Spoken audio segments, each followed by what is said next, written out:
Why are Indians not buying more cars? Last week, Mahindra announced that it's just launched Thar ROXX, clocked about 176,000 bookings within the first 60 minutes of the window opening. The ROXX SUV starts around rupees 12 lakh and goes up to 22 lakh rupees. Mahindra had a similar run with its XUV 700 model, which had a peak waiting period running into 18 months post-COVID, helped also by the fact that there was a slowdown in production amongst most automakers at the time. Right now, many hybrid car models like Toyota's Hycross hybrid have waiting periods running into a year. On the other hand, India's car dealerships are overflowing. Latest figures from the Federation of Automotive Dealerships, FADA, say that there are close to 800,000 unsold cars worth about 80,000 crore rupees lying with them.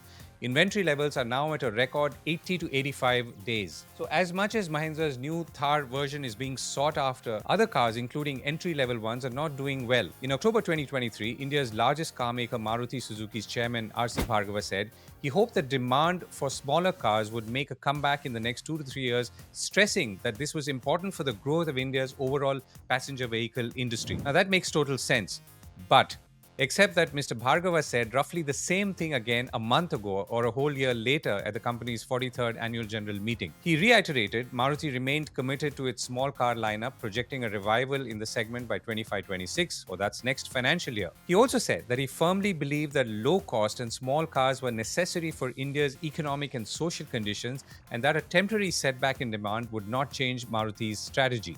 And to put the numbers in context, Maruti's small car sales have been falling by more than 12% in the April to July 2024 period, according to reports.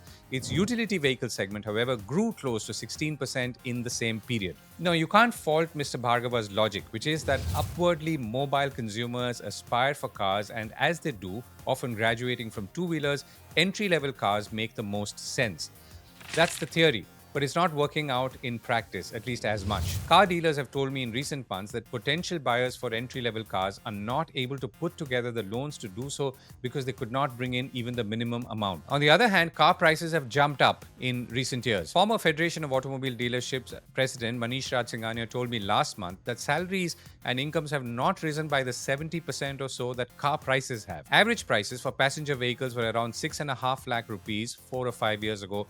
Now that average price is around 11 lakh rupees, he told me. The more premium cars, including SUVs, have of course done well or better in a phenomenon that is now well documented as the premiumization of the consumer economy. That's in India. Now, there are evidently 2 or 3 factors intersecting with each other. First, consumers will always stretch themselves if they see something new they like, and second, if they see good value. Mahindra's Thar is clearly a model consumers like, though I personally found its Jeep-like ride challenging for longer drives. And then there is the classic value proposition, like in hybrid cars, or for that matter, even electric. However, remember that hybrids have overtaken electrics in sales. The question that follows is, are consumers not finding the current crop of car models interesting and exciting enough? Nilesh Gupta, director at Vijay Sales, which now runs about 143 electronic showrooms across India's length and breadth, once told me in the context of a question on slowing sales that nothing turned around sales better than a new model.